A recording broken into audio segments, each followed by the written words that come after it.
부처님의 귀한 자녀이신 도반 여러분, 오늘도 각자의 자리에서 인생이라는 길고도 험난한 여정을 묵묵히 걸어와 이 자리에 함께 해주셔서 진심으로 감사합니다. 지금 이 영상을 보고 계시는 여러분의 연령대가 60대 혹은 70대 그리고 80대, 우리가 지나온 이 숫자는 단순히 세월이 흘러갔음을 나타내는 지표가 아닙니다. 그것은 모진 비바람과 살을 애듯 차가운 눈보라를 온몸으로 견디며 굳건히 자리를 지켜온 고목의 나이테와도 같습니다. 여러분의 거친 손마디와 깊게 패인 이마의 주름은 여러분이 가족을 위해, 사랑하는 자식을 위해, 그리고 이 사회의 든든한 밑거름이 되기 위해 흘린 뜨거운 땀방울과 말 못할 눈물이 겹겹이 쌓인 영광스러운 훈장이자 기록입니다. 젊은 시절 우리는 참으로 억척스럽게 살았습니다. 자식들 배불리 먹이고 공부시키느라 내 배고픈 줄 몰랐고, 내 몸 아픈 것보다 자식들 기죽지 않는 것이 더 중요했던 세월이었습니다. 새벽같이 일어나 가족의 끼니를 챙기고 밤늦도록 일터에서 돌아오지 못하는 식구들을 기다리며 기도로 밤을 지새우던 그 수많은 날들이 주마등처럼 스쳐 지나갑니다. 때로는 남들에게 억울한 소리를 들어도 자식들 얼굴 생각하며 꾹 참아냈고, 맛있는 것 하나 있어도 입에 넣기보다 자식 입에 들어가는 것만 봐도 배가 불렀던 시절이 있었습니다. 부처님께서는 일찍이 우리에게 말씀하셨습니다. 세상에 변하지 않는 것은 아무것도 없으며 우리가 겪는 모든 고통은 영원할 것 같은 무언가에 집착하는 마음에서 비롯된다고 말입니다. 이제는 그 무거운 삶의 짐을 잠시 내려놓으셔도 좋습니다. 그동안 앞만 보고 달려오느라 거칠어진 숨을 깊게 고르시고 부처님께서 가장 소중히 여기셨던 최고의 가르침인 금강경의 따뜻하고 너른 품 안에서 그동안 먹고 사느라 바빠 잊고 살았던 여러분 내면의 참된 평안과 고요를 마음껏 누려보시길 바랍니다. 이 법문은 단순히 듣고 지나치는 소리가 아니라 여러분의 영혼을 씻어주는 맑은 샘물이 될 것입니다. 부처님께서는 진리를 듣는 즐거움은 세상의 그 어떤 쾌락보다도 깊고 오구하며 마음의 병을 고치는 가장 귀한 약이라고 하셨습니다. 지금 여러분이 느끼는 외로움이나 자식에 대한 서운함, 몸의 통증까지도 이 법문의 지혜 속에서 녹아내릴 것입니다. 여러분은 지금까지 충분히 잘 살아오셨고 그 자체로 이미 충분히 고귀한 존재임을 잊지 마십시오. 오늘 이 자리가 여러분의 인생 제2막을 여는 가장 눈부신 시작이 되기를 간절히 축원합니다. 고요히 눈을 감고 자신의 호흡을 느껴보십시오. 숨을 깊게 들이마시며 우주의 맑은 기운이 내 몸 구석구석을 채운다고 상상해 보십시오. 그리고 내쉬는 숨에 그동안 여러분을 괴롭혔던 모든 근심과 걱정, 묵은 감정들을 시커먼 연기처럼 밖으로 내보낸다고 생각하십시오. 여러분의 마음은 이제 텅 빈 하늘처럼 맑아질 준비가 되었습니다. 부처님의 따뜻한 자비의 빛이 여러분의 정수리부터 발끝까지 환하게 비추고 있습니다. 여러분은 혼자가 아닙니다. 부처님께서 늘 여러분 곁에서 지켜주고 계십니다. 금강경의 문이 열리면 부처님께서는 가장 먼저 우리 마음속에 도사리고 있는 4가지 커다란 착각에 대해 경계하라고 말씀하셨습니다. 그것은 바로 나라는 고집, 남이라는 생각, 중생이라는 편견, 그리고 목숨에 대한 집착입니다. 첫 번째로 나라는 고집은 무엇입니까? 바로 내가 있다. 이것은 내 것이다. 나는 이런 대접을 받아야 하는 사람이다라고 스스로를 가두는 마음입니다. 평생을 자식을 위해 희생하며 내가 너를 어떻게 키웠는데 라고 생각하는 그 서운한 마음이 바로 이 고집의 뿌리입니다. 부처님께서는 이 나라는 고집에서 벗어나지 못하면 진정한 평화에 이를 수 없다고 간절히 가르치셨습니다. 내가 주었다는 생각, 내가 옳다는 생각, 내가 대접받아야 한다는 보상 심리가 우리를 노년의 서운함과 고독이라는 지옥으로 몰아넣는 것입니다. 우리가 괴로운 이유는 나라는 감옥에 스스로를 가두었기 때문입니다. 부처님께서는 나라고 할 만한 것이 본래 없는데 무엇을 위해 슬퍼하고 무엇을 위해 노여워하는가라고 물으셨습니다. 우리가 나라고 믿는 이 몸과 마음도 사실은 인연에 따라 잠시 모인 구름과 같은 것인데 우리는 그것이 영원한 줄 알고 집착합니다. 두 번째로 남이라는 생각은 나와 남을 철저히 구별하여 너는 왜 내 마음을 몰라주느냐며 원망하고 차별하는 마음입니다. 자식도 남이고 배우자도 남입니다. 각자의 업을 가지고 태어난 독립된 생명체일 뿐입니다. 그런데 우리는 자식을 나의 연장선으로 생각하기 때문에 그들이 내 뜻대로 되지 않을 때 남보다 더 큰 상처를 받습니다. 세 번째 중생이라는 생각은 나는 깨닫지 못한 어리석은 존재일 뿐이라며 스스로를 비하하고 한계를 짓는 마음입니다. 내가 나이가 몇인데 이제 와서 뭘 배우겠어 하는 그 마음이 바로 여러분의 앞길을 막는 중생의 상입니다. 마지막으로 목숨에 대한 집착은 나의 생명과 젊음이 영원하기를 바라는 헛된 욕심을 말합니다. 부처님께서는 제자 수보리에게 말씀하셨습니다. 수보리야, 만약 깨달음을 얻고자 하는 사람이 나라는 생각, 남이라는 생각, 중생이라는 생각, 오래 살겠다는 생각에 머물러 있다면 그는 진정한 깨달음의 길을 걷는 사람이 아니다. 이 말씀은 우리에게 큰 울림을 줍니다. 우리가 겪는 노년의 모든 서글픔은 실은 이 네 가지 허상에 매달려 있기 때문입니다. 나라는 좁은 울타리를 허물고 온 우주와 내가 하나임을 깨달을 때 자식에 대한 원망도 늙어가는 육신에 대한 슬픔도 한 조각 눈 녹듯 사라지게 됩니다. 자식은 여러분의 소유물이 아니라 전생의 깊은 인연으로 잠시 여러분의 품을 빌려 세상에 나온 귀한 생명입니다. 손님이 떠날 때 우리는 서운해하지 않습니다. 오히려 그가 갈 길을 축복해 줍니다. 자식 또한 마찬가지입니다. 그들이 여러분의 기대와 다르게 행동할지라도 그것은 그들의 선택이고 그들의 인생입니다. 여러분은 부모로서의 최선을 다했으니 그것으로 여러분의 공덕은 이미 하늘을 찌를 듯 높습니다. 이제 그 공덕에 대한 집착마저 비우십시오. 비워진 그 자리에 비로소 부처님의 무량한 은혜가 스며들 것입니다. 부처님께서는 우리가 눈으로 보고 귀로 듣는 모든 현상이 영원하지 않음을 늘 강조하셨습니다. 물은 모양이 있는 것은 모두가 허망하다. 만약 모든 모양이 모양 아님을 본다면 곧 참된 진리를 보리라는 말씀은 금강경의 핵심 중의 핵심입니다. 도반 여러분, 거울 속에 비친 여러분의 늙어가는 모습을 보며 절대로 서글퍼하지 마십시오. 주름진 얼굴과 하얗게 센 머리카락은 실은 잠시 머물다 사라지는 껍데기에 불과합니다. 그 껍데기 너머에는 단 한순간도 늙지 않고 단 한 번도 병든 적 없는 눈부신 생명의 빛이 여러분 안에 고스란히 살아 숨쉬고 있습니다. 우리가 괴로운 이유는 영원히 머물 수 없는 모양에 집착하기 때문입니다. 청춘의 아름다움도 자식의 효심도 세상의 명예도 인연에 따라 잠시 나타났다가 사라지는 그림자와 같습니다. 부처님께서는 구름이 걷히면 찬란한 태양이 드러나듯 우리가 이 겉모양에 대한 집착을 내려놓을 때 비로소 우리 내면의 진실한 생명을 마주할 수 있다고 하셨습니다. 거울 속의 주름이 깊어지는 것은 나무에 단풍이 드는 것과 같습니다. 단풍이 드는 것을 보고 나무가 죽는다고 슬퍼하는 사람은 아무도 없습니다. 오히려 그 깊어진 색깔을 보고 가을의 성숙함을 찬탄합니다. 여러분의 인생 또한 그러합니다.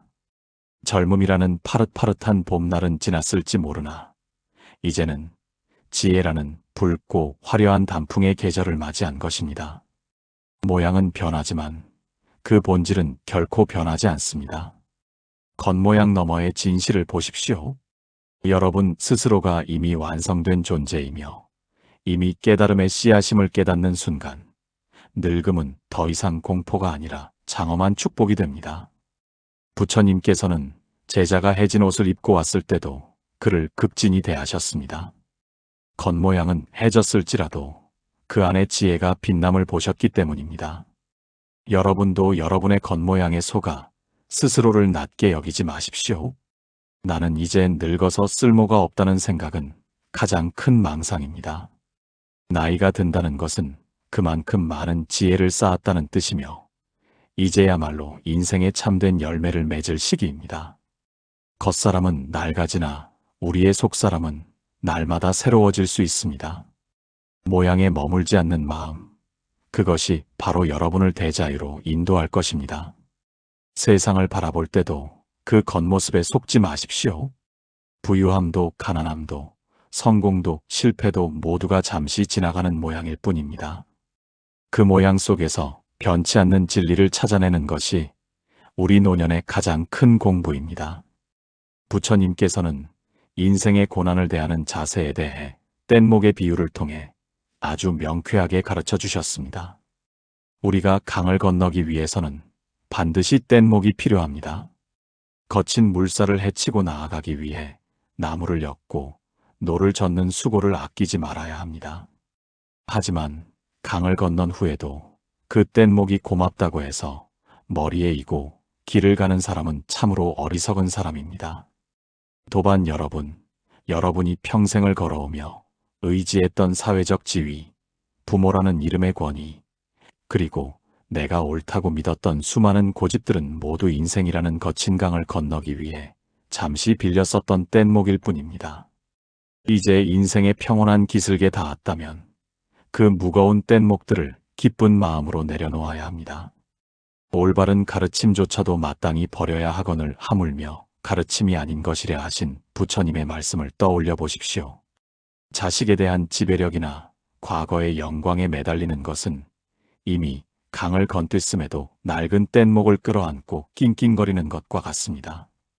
부처님께서는 버리는 것이야말로 가장 큰 얻음이라고 하셨습니다. 우리가 움켜쥐고 있는 동안에는 그 손에 아무것도 새로 담을 수 없지만 손을 펴서 내려놓는 순간 온 우주가 우리의 품 안으로 들어옵니다. 비워내야 가벼워집니다. 손을 펴야 새로운 선물을 받을 수 있습니다. 이제는 누구의 부모나 어떤 직업을 가진 사람이 아닌 오롯이 우주와 하나 된 자유로운 영혼으로 살아가십시오. 자식들이 내 말을 듣지 않는다고 화가 나십니까? 그것은 여러분이 아직 부모라는 뗏목을 머리에 이고 있기 때문입니다. 이제 자식은 자식의 길을 가게 두고 여러분은 여러분의 평화로운 길을 가십시오.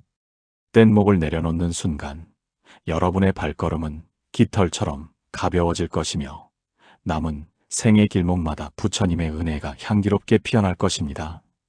강 저편에 두고 온 뗏목을 자꾸 뒤돌아보며 아쉬워하지 마십시오. 앞에는 광활하고 아름다운 지혜의 평야가 펼쳐져 있습니다. 뗏목을 버리는 것은 상실이 아니라 진정한 자유를 향한 전진입니다. 여러분이 꽉 쥐고 있는 그 손을 놓아야만 부처님께서 내미시는 자비의 손을 잡을 수 있습니다. 과거의 영광도 상처도 모두 강물에 흘려보내십시오. 그리고 이제 맨발로 대지의 기운을 느끼며 걸어가십시오.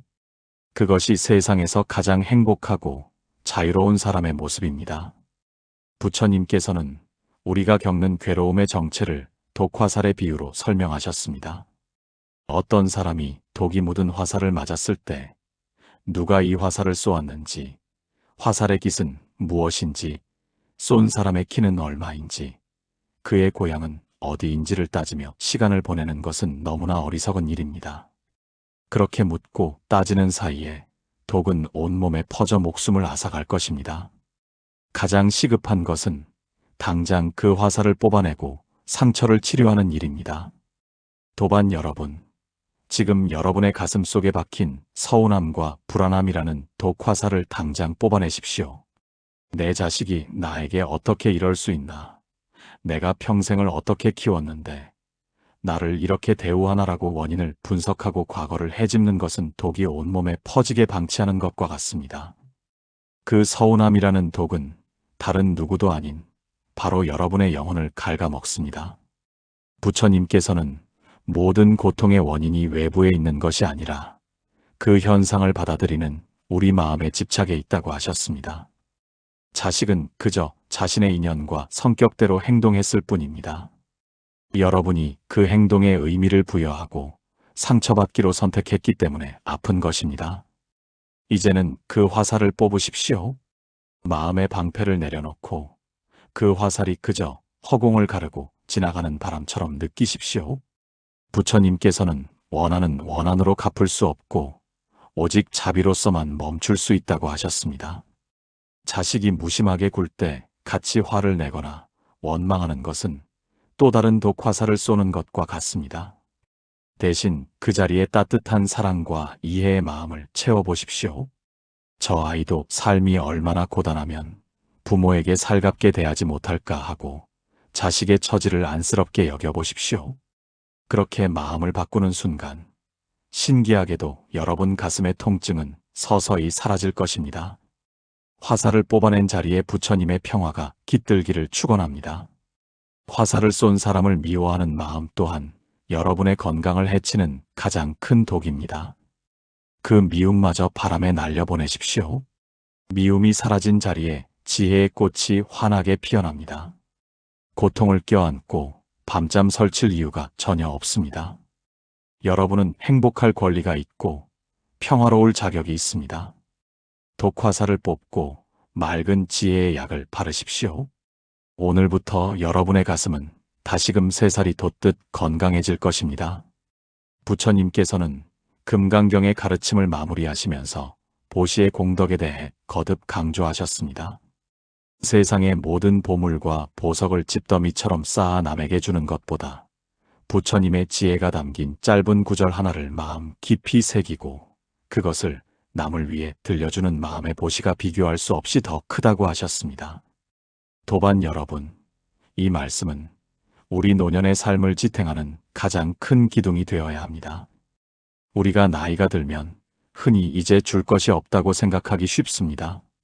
자식들에게 줄 재산도 넉넉지 않고 몸은 약해져서 누군가를 도와줄 힘도 없다고 자책하곤 합니다. 하지만 부처님께서는 결코 그렇게 말씀하지 않으셨습니다. 진정한 보시는 물질에 있는 것이 아니라 여러분의 평온한 마음 그 자체에 있습니다.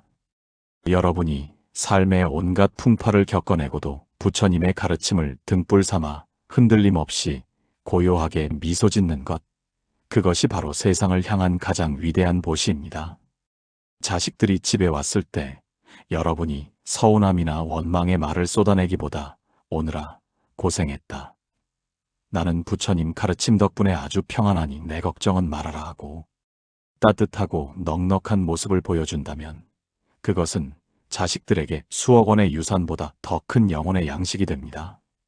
부모가 평온해야 자식의 마음도 안정을 찾습니다. 여러분의 고요함이 곧 자식들의 축복이 되는 것입니다. 부처님께서는 또한 과거를 쫓지 말고 미래를 바라지 말라고 하셨습니다. 과거는 이미 흘러가 버린 강물과 같아서 아무리 손을 뻗어도 다시 잡을 수 없습니다. 미래는 아직 오지 않은 구름과 같아서 미리 걱정한다고 해서 바꿀 수 있는 것이 아닙니다. 오직 지금 이 순간 여러분이 숨 쉬고 있는 이 찰나에 깨어 있으십시오. 노년의 괴로움은 대개 기억이라는 감옥에서 비롯됩니다. 내가 옛날에는 이랬는데 그때 그 사람이 나에게 상처를 주었는데 하는 생각들이 현재의 소중한 시간을 갉아먹습니다. 부처님께서는 과거의 상처를 붙잡고 있는 것은 이미 타버린 죄를 소중히 간직하는 것과 같다고 하셨습니다. 이제 그 죄를 바람에 날려보내십시오. 그리고 오늘 지금 이 순간 여러분 앞에 놓인 찻잔의 온기, 창밖의 나무들이 흔들리는 소리, 그리고 여러분 내면에서 들려오는 고요한 숨소리에 집중하십시오. 현재에 머무는 사람에게는 슬픔도 불안도 깃들 자리가 없습니다. 매 순간을 처음이자 마지막인 것처럼 소중히 여기며 사십시오. 여러분이 지금 이 순간 행복하다면 여러분의 과거 전체가 아름다운 완성으로 변할 것이며 여러분의 미래는 밝은 빛으로 가득 찰 것입니다. 이것이 바로 부처님께서 우리에게 주신 지금 여기의 기적입니다. 부처님께서는 우리 육신이 쇠약해지고 병들며 결국 죽음에 이르는 과정을 자연에 거스를 수 없는 섭리이자 오히려 진정한 나를 발견하는 거룩한 과정으로 받아들이라고 가르치셨습니다.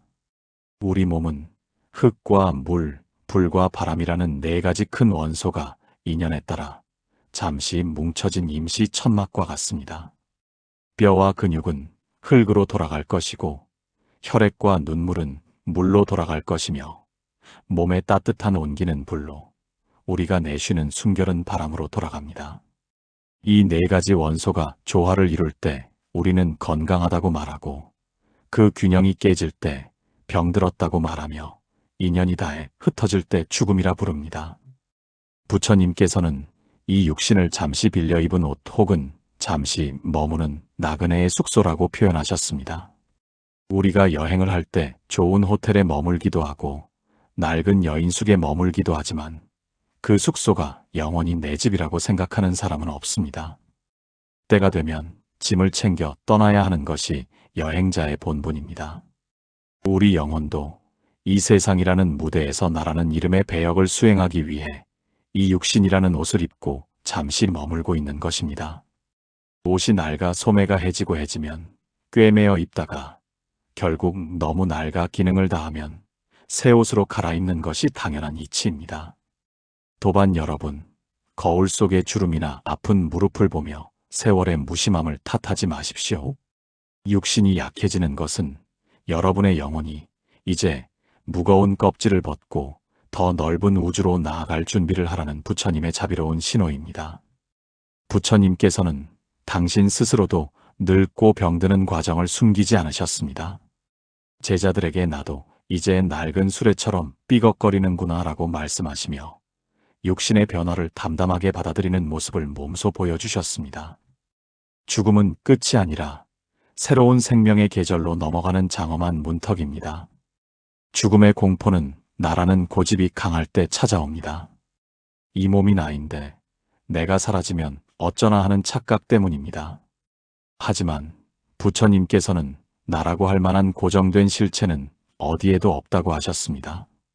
바다의 파도가 부서질 때 파도는 사라지는 것처럼 보이지만 사실 파도의 본체인 물은 단 한 방울도 사라지지 않고 다시 넓은 바다와 하나가 됩니다. 여러분의 생명도 그 거대한 평화의 바다로 잠시 돌아갔다가 인연의 바람이 불면 다시 새로운 파도가 되어 나타날 것입니다. 생과 사가 본래 하나임을 깨닫는다면 여러분은 죽음 앞에서도 태연하게 차를 마시며 미소 지을 수 있는 대자유인이 될 것입니다. 노년에 접어들면 누구나 피할 수 없는 친구를 만나게 됩니다. 바로 고독입니다. 자식들은 바쁘다는 핑계로 자주 오지 않고 평생을 함께했던 친구들은 하나둘 먼저 세상을 떠나며 집안에는 정막만이 감돌기도 합니다. 많은 이들이 이 고독을 괴로워하며 누군가 나를 찾아주길 간절히 기다립니다. 하지만 부처님께서는 이 시간을 성스러운 홀로 있음의 기회로 바꾸라고 가르치셨습니다. 부처님께서는 깨달음을 얻기 위해 왕궁의 보물과 사랑하는 가족을 뒤로하고 홀로 깊은 숲으로 들어가셨습니다. 그리고 제자들에게 콧불소의 뿔처럼 혼자서 가라고 설하셨습니다. 이 말씀은 외톨이가 되어 슬퍼하라는 뜻이 아닙니다. 타인에게 의지해서 얻는 행복은 그 타인이 변하거나 사라지면 곧바로 지옥 같은 고통으로 변하기 때문에 그 누구도 뺏어갈 수 없는 자기 내면의 행복을 스스로 발견하라는 뜻입니다. 자식이 나를 효도로 대접해 주길 바라는 마음, 남편이나 아내가 내 마음을 알아주길 바라는 그 바라는 마음이 바로 외로움의 정체입니다. 부처님께서는 자기 자신을 등불로 삼고 진리를 등불로 삼으라고 말씀하셨습니다. 밖에서 등불을 찾으면 바람이 불 때 꺼져버리지만 여러분 내면에서 켠 지혜의 등불은 그 어떤 폭풍 후에도 결코 꺼지지 않습니다. 혼자 있는 고요한 시간은 여러분 인생에서 가장 축복받은 시간입니다. 이제는 누구의 어머니, 누구의 아버지, 어떤 직업을 가진 사람이라는 껍데기를 다 벗어던지고 오롯이 여러분 내면에 살고 있는 부처와 대화할 수 있는 시간이기 때문입니다. 가만히 앉아 자신의 마음을 관찰해 보십시오. 원망이 일어나면 원망이 잠시 머물다 가는구나 하고 바라보고, 그리움이 밀려오면 그리움이 구름처럼 지나가는구나 하고 바라보십시오. 바라보는 여러분은 그 감정에 물들지 않습니다.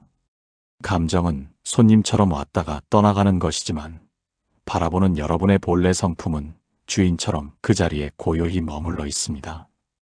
이 주인의 자리를 찾는 것이 노년 수행의 가장 큰 보람입니다. 홀로 있어도 온 우주와 연결되어 있음을 느끼는 순간 여러분의 고독은 세상 그 무엇과도 바꿀 수 없는 깊은 평화와 산매의 즐거움으로 바뀔 것입니다. 여러분은 혼자가 아닙니다. 부처님의 가르침이 여러분의 도반이고 온 우주의 별들이 여러분의 이웃입니다. 이 고요함 속에서 진정한 자유를 누리십시오. 그것이 바로 부처님께서 우리에게 주신 마지막 선물이자 노년의 장엄한 완성입니다. 금강경의 마지막 대목에서 부처님께서는 인생의 본질을 꿰뚫는 위대한 비유를 들려주셨습니다. 이 세상의 모든 만들어진 법은 꿈과 같고 환상과 같으며 물거품과 같고 그림자와 같으며 이슬과 같고 번개와 같으니 마땅히 이와 같이 보아야 한다. 이 짧은 문장 속에 우리 인생의 모든 희로애락이 다 녹아 있습니다. 도반 여러분, 우리가 평생을 울고 웃으며 움켜쥐려 했던 것들, 나를 그토록 힘들게 했던 갈등과 고민들이 깨달음의 눈으로 보면 아침 이슬처럼 잠깐 나타났다 사라지는 현상일 뿐입니다. 꿈속에서 무서운 괴물에게 쫓길 때는 가슴이 터질 것 같고 죽을 듯이 두렵습니다. 하지만 잠에서 깨어나 눈을 비비고 나면 그 괴물은 어디에도 없습니다. 우리 인생도 이와 같습니다. 자식에 대한 서운함, 노후에 대한 불안, 육신의 고통은 우리가 인생이라는 긴 꿈을 꾸고 있는 동안에만 실체처럼 느껴지는 것입니다. 부처님께서는 우리가 지금 그 꿈을 꾸고 있다고 말씀하셨습니다. 이제는 그 꿈에서 깨어나야 할 시간입니다. 이것이 꿈인 줄 알면 더 이상 괴물에게 겁먹지 않듯 모든 현상이 영원하지 않은 환상임을 알면 마음의 평화를 얻을 수 있습니다. 번개가 칠 때 그 빛은 세상을 다 태울 듯 강렬하지만 눈 깜짝할 사이에 어둠 속으로 사라집니다. 우리 인생 8, 90년도 우주의 기나긴 시간으로 보면 번개 한 번 번쩍이는 찰나와 같습니다. 그 짧은 찰나에 왜 서로 미워하고 원망하며 소중한 시간을 낭비해야 하겠습니까? 물거품은 태양빛을 받아 아름다운 무지개색으로 빛나지만 손을 대는 순간 형체도 없이 사라집니다. 세상의 명예와 부귀, 젊음의 아름다움도 그와 같습니다. 부처님께서는 이런 덧없는 것들에 마음을 빼앗기지 말고 영원히 변치 않는 진리의 바다에 마음을 두라고 하셨습니다. 모든 것이 실체가 없는 그림자임을 깨달을 때 여러분은 비로소 어떤 상황에서도 웃을 수 있는 여유를 갖게 될 것입니다. 그림자를 붙잡으려고 애쓰는 사람은 고달프지만 그것이 그림자인 줄 알고 즐기는 사람은 평화롭습니다. 인생을 하나의 거대한 연극이라고 생각하십시오. 여러분은 지금 아주 훌륭하게 그 역할을 수행하고 계십니다. 연극이 끝나고 막이 내릴 때 기쁜 마음으로 무대를 내려오십시오. 여러분의 본 모습은 그 연극보다 훨씬 크고 위대합니다. 이슬이 햇살에 사라지듯 모든 고통을 지혜의 빛으로 녹여내십시오. 도반 여러분, 이제 오늘 금강경 지혜의 긴 여정을 마무리할 시간입니다.